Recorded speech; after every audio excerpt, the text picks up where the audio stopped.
코로나19 상황이 워낙 급해서 그렇지 겨울철에 조심해야 되는 감염병이 이것 말고도 많잖아요. 구체적으로 어떤 것들이 있고 감염 경로는 어떤지 하나하나 따져볼 텐데요. 일단 뭐 우리는 지금 코로나19 가장 신경 써야 되니까 첫 번째로 저희가 항목 넣어놨고요.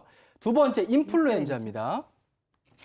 독감과 폐렴을 유발할 수 있다고 하는데 인플루엔자는 어떻게 감염되는 거죠, 교수님? 인플루엔자는 이제 코로나19와 감염 경로가 같다라고 생각하시면 됩니다. 일단 인플루엔자도 이제 호흡기를 통해서 전파가 되고요. 그다음에 이제 비말을 통해 전파가 되는데 비말로 인해서 직접 흡입할 때도 걸리지만 네. 인플루엔자 바이러스가 오염돼 있는 그런 손이나 환경들을 만져서도 이제 코나 입을 만지면 전파가 되기 때문에 인플루엔자는 코로나19와 전파 경로가 같다 이렇게 보시면 됩니다. 저는 독감 백신을 맞았거든요. 근데 지금 계속 독감 백신에 약간 문제가 있다고 나와서 걱정들을 하시는데 이게 안전할까요? 일단은 질병관리청에서 현재까지 그런 독감 백신 접종 후에 사망했던 사례들에 대한 계속해서 이제 부검이라든지 이런 것들을 모으고 있는데 독감 백신과 직접적인 연관성은 없는 것 같다고 얘기를 나오고 있어서 아마도 기저질환의 악화라든지 또는 이제 날씨가 차가워지면서 심근경색이나 아니면은 뇌졸중 같은 게 병발되면서 사망하신 것들로 좀 확인이 되고 있는 상황입니다. 근데 특히 지금 독감 예방종을 열심히 맞아주셔야 앞으로 유행이 11월이나 10월부터 독감 유행이 본격적으로 시작될 거기 때문에 지금 시기에 독감 예방 접종 꼭 챙겨주시는 거 잊지 말으셔야 합니다. 네, 지금이 딱 적기라고 하시니까 아직까지 맞지 않으셨다면 맞으시는 게 도움이 될 것 같고요. 계속해서 겨울철 우리를 위협하는 바이러스, 우리가 코로나 얘기를 한참 한다고 사실 잊고 있었던 바이러스가 있었어요. 바로 노로바이러스가 겨울에 유행을 한단 말이죠. 식중독, 장염 그리고 탈수를 유발하기도 한다고요. 예, 쉽게 얘기하면은 노로바이러스는 식중독이나 또 다시 말하면은 위장염을 일으키는 바이러스 중 하나인데요. 얘는 하루 정도의 잠복기를 가지고 증상이 나타나는데 증상은 주로 구토라든가 설사 또 열이 같이 동반이 되기도 하고 일부는 배가 아픈 증상이 같이 옵니다. 이렇게 해서 하루 이틀 내에 대부분 좋아지긴 하는데요. 문제는 노약자라든가 또 면역력이 떨어진 사람, 이런 사람들한테는 비교적 길게 가고 또 탈수 증상이 오기 때문에 이 병도 무시하고는 못 갈 것 같습니다. 네. 방금 이제 노로바이러스가 식중독의 원인이 된다라고 말씀해 주셨잖아요. 그걸 보면은 비말보다는 이제 먹는 음식 쪽으로 이거는 전파가 될 것 같아요, 교수님. 맞나요? 예, 맞습니다. 이거는 비말보다는 항문 쪽에서 혹은 토한 걸로 배출이 된 그런 바이러스가 음식물에 오염이 돼서 그걸 같이 먹은 사람들이 감염이 되게 되는데요. 대개 이 바이러스는 평균적으로 이 증상이 나타나고 난 후에 4주까지도 배출이 되게 됩니다. 그래서 비교적 길게 가고요.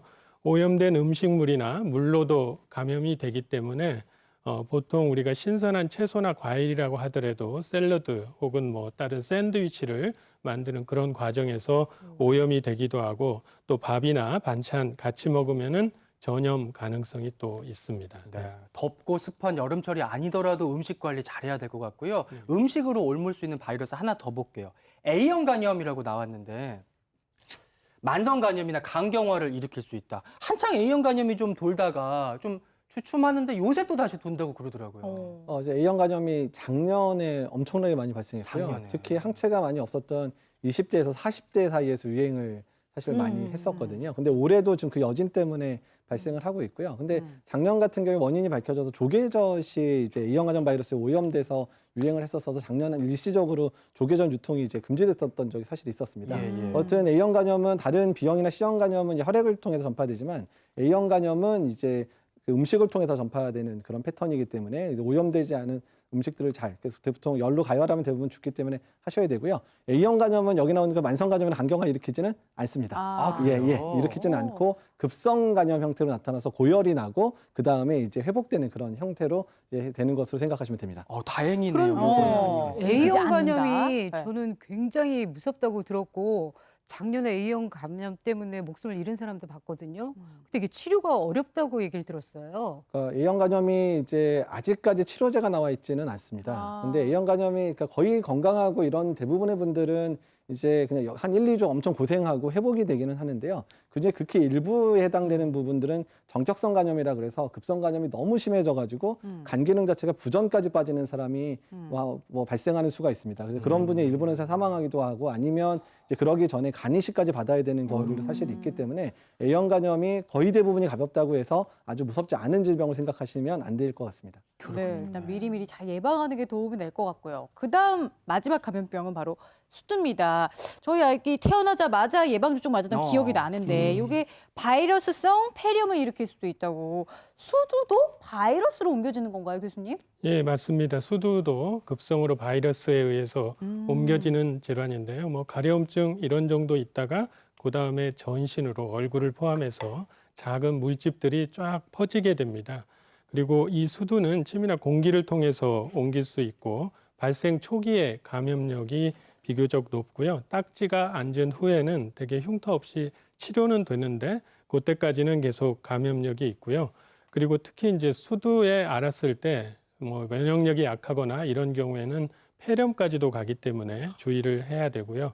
특히 임산부가 수두에 감염이 되면은 태아한테 전달이 되기 때문에 태아의 사망까지도 이를 수 있기 때문에 임산부 특히 조심하셔야 됩니다. 아, 네. 그렇군요. 아니 근데 저는요 수두는 아이들만 걸리는 줄 알았어요. 근데 네. 어른들도 수두에 걸리나요? 예, 어쨌든 아이들만은 아니고요. 어른도 수두에 드물게 걸립니다. 그리고 면역이 없던 사람이 1차적으로 수두 바이러스에 노출이 되면은 이 수두에 걸리는데요. 물론 물집도 잡히지만 어른에서 걸리면은 훨씬 더 심한 반응을 보이게 되고 전신 증상도 심합니다. 그래서 되게 수두가 어른에서 걸리면은 일단 입원 치료를 받게 되고요. 그리고 또 하나는 이제 이 수두가 일단 걸리고 나면은 그 바이러스가 척추 부위에 신경 마디에 잠복해 있다가 나중에 우리 몸의 면역력이 약해지면은 슬금슬금 나와서 그 신경띠를 분포를 중심으로 해서 다시 또 수포성 그리고 딱지가 않는 그런 농포가 생기면서 피부 병변이 생기고 나중에 통증으로 고생하시는 분이 많습니다. 그런 게 이제 우리가 말하는 대상포진하고 이제 같은 개념이에요. 예, 맞습니다. 그게 지금 말씀드린 게 대상포진을 설명을 드렸고요. 예. 이 대상포진은 이전에 수두를 앓았던 사람이 다시 2차적으로 신경절을 따라서 오게 되는데요. 대상포진이 생겼고 그 다음에 또 생길 수도 있습니다. 마치 그 입술 주위에 헤르페스가 생기듯이 말입니다. 그리고 이런 경우에 실제로는 어른이 수두에 걸렸는데 아빠가 수두에 걸렸는데 딸한테 1차적으로 아까 먼저 말씀드린 그런 1차성 수두를 앓을 수가 있기 때문에 역시 전파 차단이 중요하고요. 그리고 사람과 접촉했다면은 발병을 차단하기 위해서 예방 접종을 고려를 해볼 수 있습니다. 아무튼 대상포진도 교수님 예방 접종이 있죠. 네, 네. 대상포진 예방 접종 당연히 있습니다. 그리고 대상포진을 비교적 경하게 약하게 앓고 지나갈 수 있고요. 네. 그리고 또 실제로 대상포진을 앓게 되는 찬스도 더 줄어듭니다. 그래서 어느 시기에 상관없이 대상포진 예방 접종을 그리고 맞으시면은 효과를 볼 수 있습니다. 네, 아무튼간에 뭐 예방 주사로 예방할 수 있는 것들은 다 좀 잘 챙겨서 맞아야 될 것 같은 생각이 드는데 이렇게 쭉 살펴보다 보니까 식탁에서 전파될 수 있는 그런 감염이 굉장히 많네요. 예, 일단 이제 호흡기 바이러스에 해당되는 코로나 바이러스나 인플루엔자 바이러스는 이제 식당 안에서 같이 가까이 앉아서 식사를 하는 것 때문에 전파가 되고 또한 만지는 물건에도 오염되는 통해서 손을 통해서 전파가 가능한 거고요. 뭐 노로바이러스 같은 경우는 이제 음식물 자체가 오염이 돼서 같은 음식을 먹으면 이제 다 감염이 되는 패턴들일 수 있고 가끔 이제 구토를 하는 경우는 구토물에 섞여가지고도 이제 오염이 되면서 그 구토물을 치운 사람들도 이제 가끔 어머나. 감염되는 사례들도 있거든요. 그래서 이제 이런 부분들 이제 하시고 손위생을 잘 하시는 게 이런 호흡기 바이러스나 어떤 이런 식중독 일으키는 바이러스 예방에 상당히 중요할 수 있을 것 같습니다. 사실 우리 문화가 이게 함께 밥을 먹으면서 정을 나누는 문화다 이런 게 있었는데 그러니까요. 생각해보면 최근에 많이 바뀌었어요. 이제 국그릇 같은 거 따로 덜어 먹고 이런 건 많이 봤는데 최근에는 이제 반찬도 개인 그릇에 덜어 먹어야 된다 이런 얘기도 나오더라고요.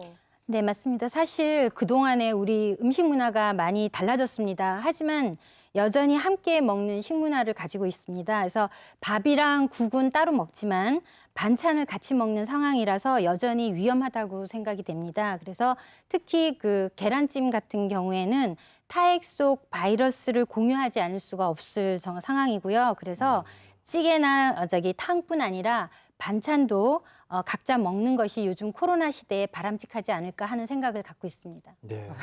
근데요, 건강해지긴 하겠지만 너무 정이 없다라는 생각이 들어요. 사실 우리가 음식이 사랑이잖아요. 그리고 저걸 가장 돈독하게 할 수 있는데 근데도 이렇게 해야 되는 게 전통 문화인가요? 사실 우리나라의 전통 식생활이 이런 반상 문화거든요. 그래서 네. 일 1인 밥상이 오히려 전통에 가깝다고 할 수 있고요. 다만 이제 우리 식생활이 한 그릇 음식 문화가 아니고 밥을 기본으로 각자 반찬을 덜어 먹는 반찬을 각자 다양하게 섭취해야 되는 그런 상황이기 때문에 그릇이 네. 많이 필요하고요. 네네.